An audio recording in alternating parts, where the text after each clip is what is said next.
Orang-orang sekarang yang sering memvonis banyaknya, oh kalau hukum kisos tidak ada, pemerintah tidak terapkan, berarti masalah togut. Togut ini berarti yang disembah selain Allah. Teman-teman sekalian, wahai anak-anak muda muslim, tenangkan pikiran, masukkan iman dalam hati, jangan terbawa dengan arus fitnah yang terjadi. Main vonis pemerintah Indonesia ini kafir, pemerintah ini kafir, pemerintah ini kafir. Ya akhi, siapa kamu? Duduklah, ibadahlah kepada Allah, azan ke masjid, baca Quran, perbanyak ibadah, jaga mulut. Kata Nabi SAW, man kana yu'minu billahi wal akhir falyakul khairan aw liyasmut. Siapa yang mengaku beriman pada Allah dan akhir, dia cuma ucapkan yang baik, yang dia tahu dan dia tahu bermanfaat buat dia di akhirat, atau dia diam. Jangan ikut campur, nggak usah. Sekarang antum memvonis si fulan tidak benar, si fulan tidak benar. Dari mana ilmu antum tidak benar? Indonesia ini bukan negara Islam. Tapi teman-teman sekalian, berapa presiden kita? 5 atau 6 sebelumnya yang sampai sekarang Muslim atau bukan? Muslim. Salah satu syarat negara Islam pemimpinnya Muslim. Yang kedua, mayoritas masyarakat Muslim atau bukan? Nah, tinggal yang ketiga syaratnya, terterapkannya hukum Islam, kan gitu. Baik, pertanyaan di Indonesia, apakah hukum Islam sudah diterapkan? Hah? Sudah akhi, sebagian belum. Sekarang begini anda tanya, ini hukum Islam belum? Bukan duduk di majelis ilmu begini. Hah? Takbir masjid, hukum Islam bukan? Azan dikumandangkan, 5 waktu sholat dikumandangkan. Kalau kita Ramadan diiklanin nggak? Baik, kalau kita pergi haji, jemaah haji pergi nggak? Pemerintah buat nggak program haji? Puasa Ramadan, zakat, ada badan zakat nasional. Kita bebas, antum sekarang buat yayasan, kumpulin zakat, sedekahkan, buka rumah anak yatim, buka pesantren. Kita punya pengajian agama, antum nikah dengan cara Islam bukan? Baik, antum cerai Islam. Ada majelis ulama enggak di Indonesia? Teman-teman sekalian, yang belum diterapkan di Indonesia apa? Pencuri potong tangan, ya?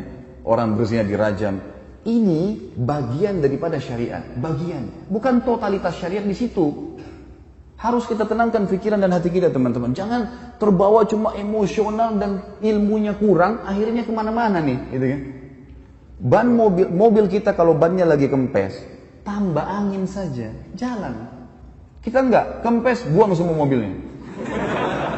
Nah iya, langsung main vonis. Teman-teman, manusia semua bisa berbuat salah, punya kekurangan, gitu kan?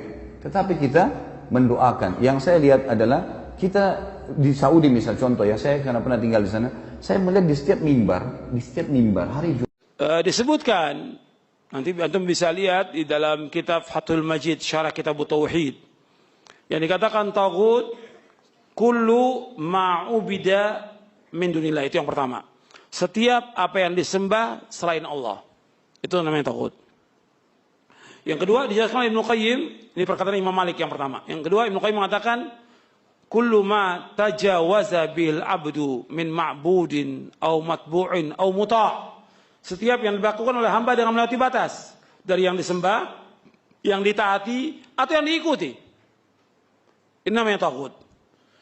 Kalau disembah, yang ditaati. Tentunya yang disembah ini dia redho disembahnya.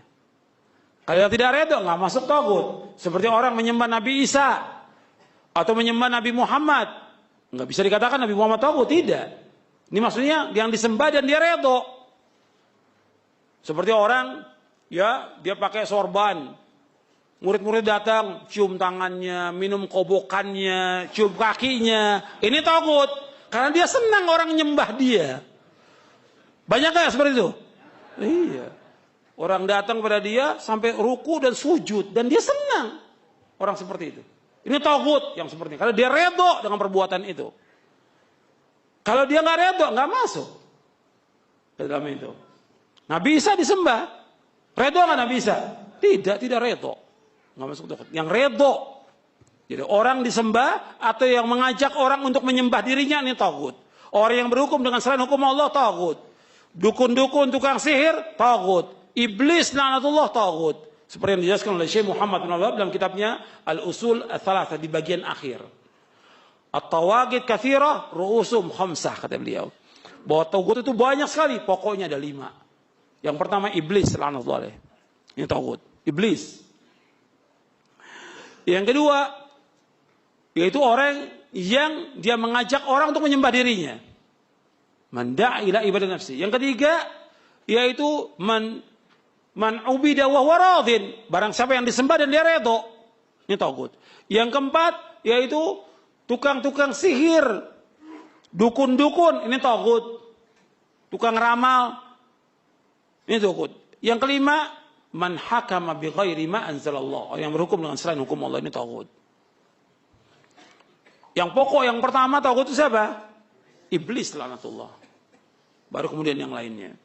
Ini nabi-nabi dan para rasul alaihi wassalatu wassalam, seperti yang Allah sebutkan dalam surah An-Nahl, itu mereka walaqad ba'atsna fi kulli ummatin rasulan an i'budullah wajtanibu taghut.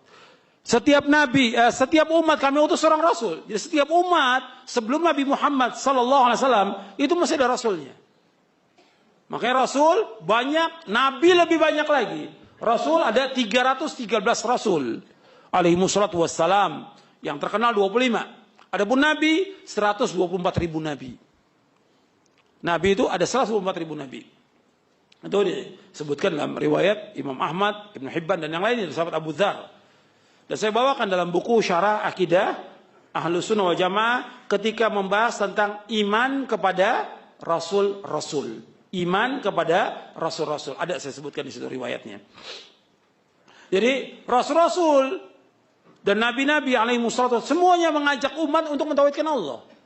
Beribadah hanya kepada Allah. Mengikhlaskan ibadah kepada Allah, menjauhkan segala macam perbuatan syirik, penyembahan kepada patung, pohon, batu, kubur, jimat, kemudian juga kepada bintang, matahari, semua ditinggalkan.